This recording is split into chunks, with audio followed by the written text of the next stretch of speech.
Hi everybody and welcome to the channel. In this video I'm going to show you how to replace a starter on an L-head Briggs and Stratton engine. This is in a Craftsman lawn tractor. I've just got this in. I'm going to go through the whole thing. It's been sitting for about 8 years. So I'm going to go through the whole electrical system. The battery's got a broken cable. Need to go through the carburetor, the charging system, the fuel tank. Um, Need to take care of the starter solenoid. So I'll do that over a few different videos, but in each one I'll just make this a quick video, just a quick how-to, sort of a field repair on some of them. But in this one, this starter is a little bit seized up, but I think I can save it. I think it just needs a little cleaning. Again, it's been sitting for about 7 years. It was actually in a garage, but there was some moisture in there.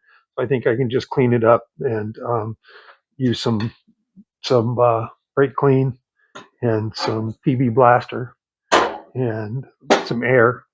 So we'll go through this whole thing, and hopefully by the time I'm done, you'll be comfortable just removing and replacing or reinstalling the starter. If it turns out you need a new starter, then the process is still the same.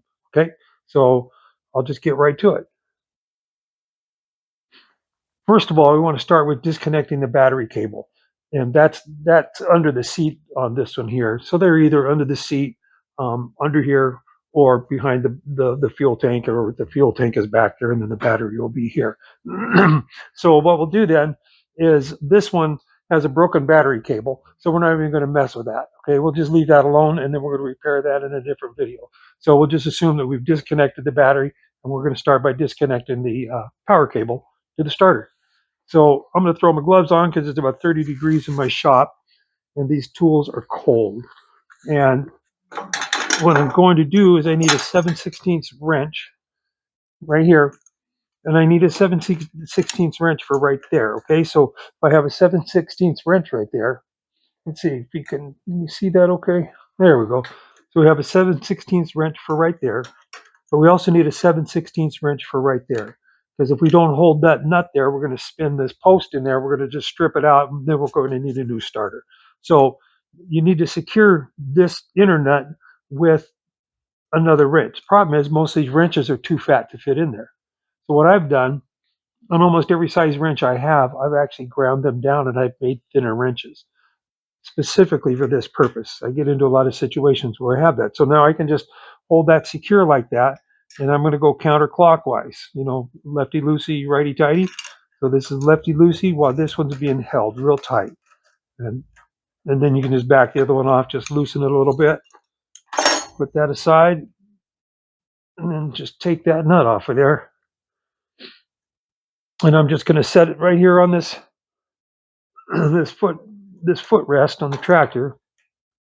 And again, assuming that, assuming that we have the battery cable disconnected, we can safely remove this from the starter. If you leave the battery cable disconnected, even though you've got an ignition key here shutting it off, somebody could accidentally walk by and turn it on, or just however it would happen. So now that we've got that done, what I want to start with, since this thing is sitting right here, I'm going to start with taking a brush, a little wire brush, and I'm going to clean this post, because there's going to be corrosion and things like that on it. It's just so much easier. Just go ahead and do it right now while the thing is nice and secure. We'll get that nice and cleaned up. Make sure you have good contacts.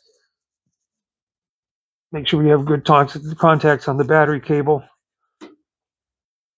Nice, good connection. And then we'll just set that aside. Then I'm just going to take a little nut driver. I'm going to back these screws off. This is just a little protective cover over for the top of the to protect the top of the starter from grass and debris from collecting in there. So if you don't have this on there, you can collect a lot of debris in there, and you'll need to blow that out. I think most of this is just from condensation in his shop, getting in everything. That part moves there, but it doesn't spin. It's just too tight. But I think I can clean that up. And so to start with, on that, inside here is the shaft underneath here, and that gets a lot of corrosion on there. So again, while this thing is just sitting here nice and secure, it's like putting it in a clamp and a workbench.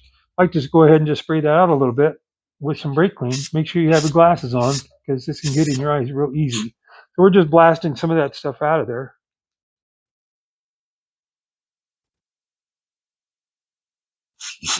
Again, this is just um, the first level of repairs. If you can do a little bit to save the part, then you don't have to spend the money to get a new part. So and then you just get this brush in there. This is actually a carburetor cleaning brush, and I can get in there and just kind of brush down on that shaft that's in there. Just kind of loosen up any debris. I'm going to go with the bigger one.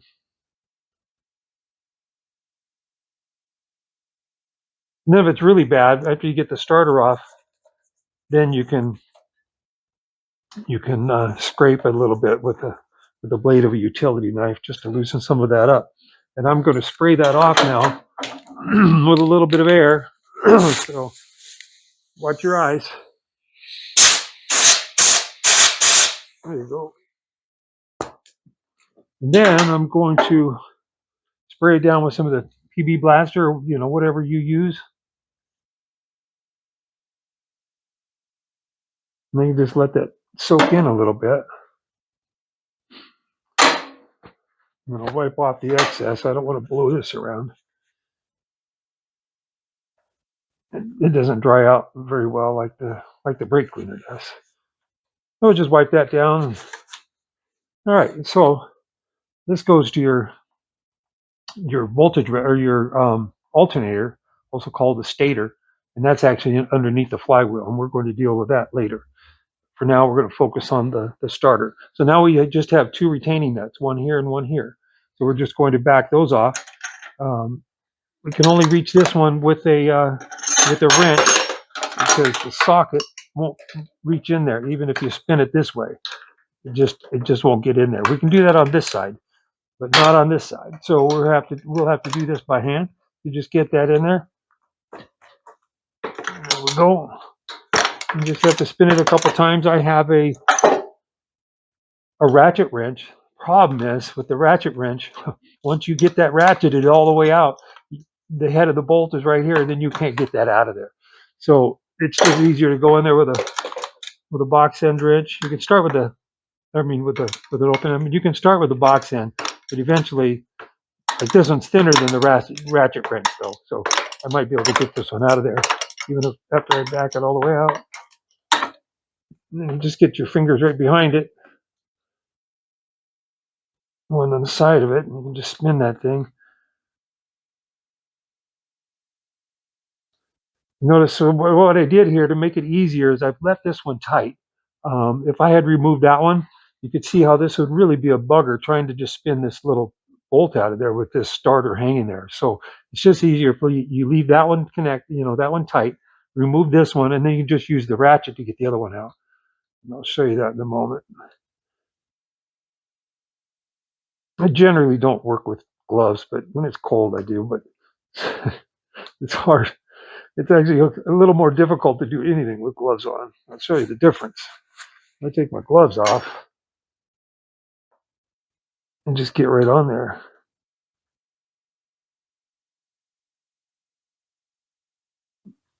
Might even be able to get my thumb in there now. There we go. So now we got it. And now I'm going to put my gloves back on. Okay, so now I'm just going to take this 1/2-inch socket, a little extension on it. I'm not blocking the camera for you there. And I'm just going to give it a little bit of pressure. There we go.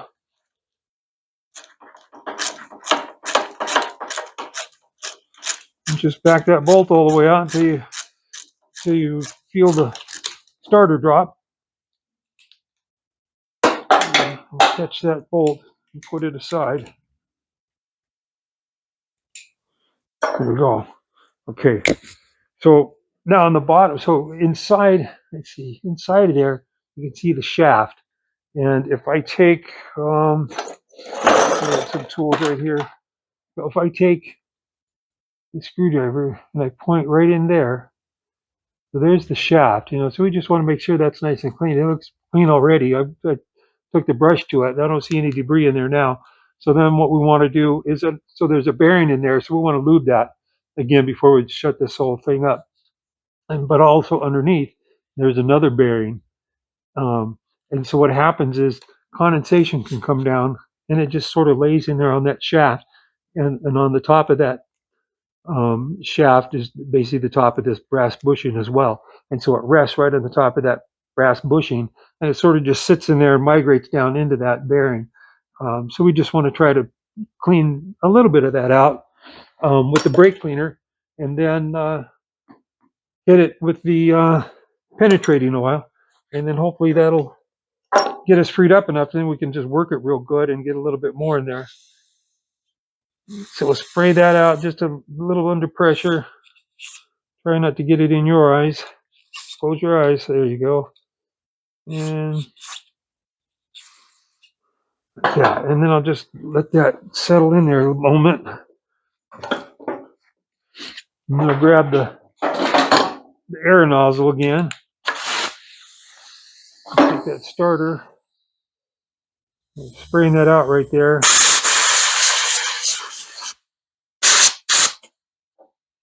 Now, at the same time, I'm going to blow air in here just to get any dust and everything out of there, any moisture. Well, it's pretty clean. A lot of times you have dust blowing right out of there. Okay, so now we'll take the penetrating oil. I'm just going to squirt a little bit on there and just try to get it to settle into that bearing.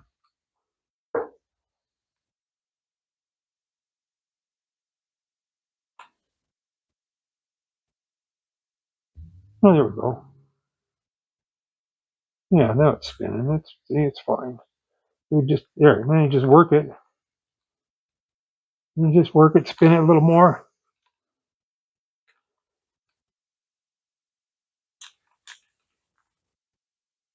And then I'll wipe that excess off of there.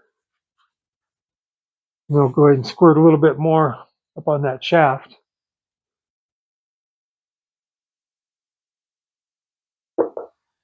Checking that video again.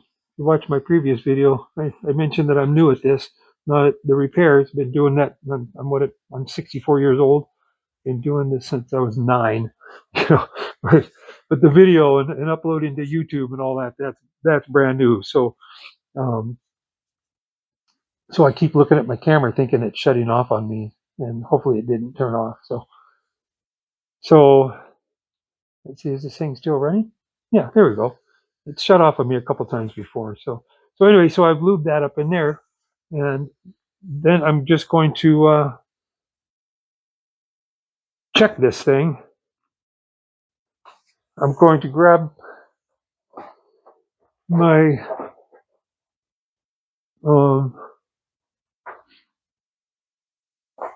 thought I was going to grab my jumper cables, but I'm not going to worry about that because I probably have to go out to my truck to grab them. So I'm just going to go ahead and reinstall this. So we're basically going to reinstall it almost the way we got it off of there, but I find it easier to just go ahead and just install that bolt first, at least get it started. Now, so you'd either be reinstalling your starter after you've lubed everything up, making sure everything was nice and clean, or you're going to be installing a new one, and the process is going to be the same, exactly the same. So now we'll go ahead and put this mounting bolt back in there. Just twist the starter until you fill the bolt, drop back in there. We'll go ahead and secure this side, not real tight, just do it just kind of snug so you can still move the starter a little bit. There we go. And that way you can then tighten this one up with your finger. It'll go a little faster than the wrench. You see, I can do it a lot easier without my glove on. But boy, tools get a little cold out here. And then we'll just take the box end wrench.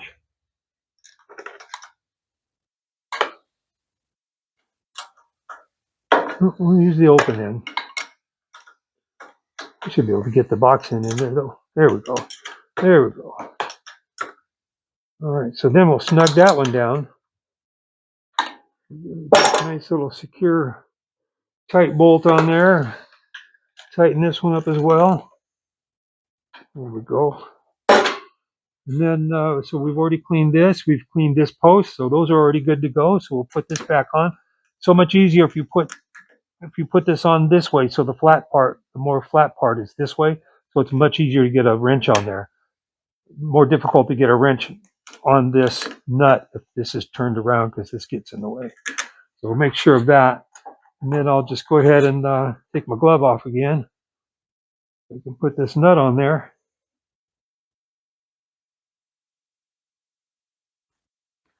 And we need to do the same thing as we did when we took this off. And this is so critical that you remember this, because where I get a lot of tractors in that have a busted post here because somebody tried to do their own repair. I'm just going to snug this down a little bit. I'm not going to spin it tight. I just want to get this cable just about where I want it. And I basically try to keep the cable off of the oil drain tube, just so it's not bouncing around on there. Okay, so now I got that a little bit secure. Now I'm going to lock that one with that other wrench. And then I'm going to tighten the nut down up a little bit, and that takes care of that.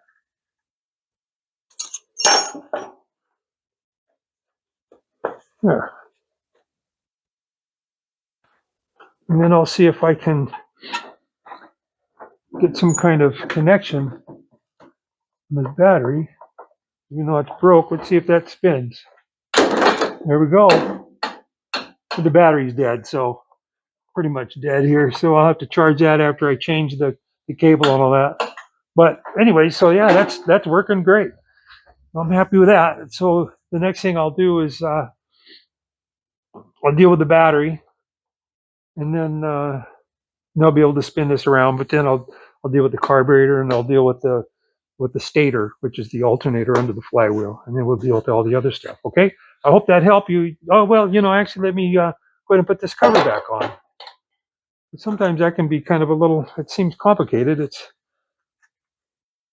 So you just, let's see, you have to figure out which way is up. So here we go. I believe that's up. So and then you look at this and you go, well, how does that go? And you basically tuck this side underneath the flywheel. So it goes right underneath the flywheel.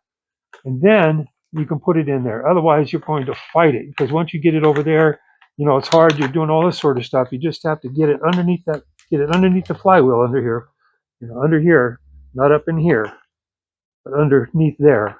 You get it underneath there, and you bring this up above the starter, and then you just push that into place, and then you put it all back together again. Just put the two screws. That's all we've got left here. It's just the two screws. So we'll put that screw in.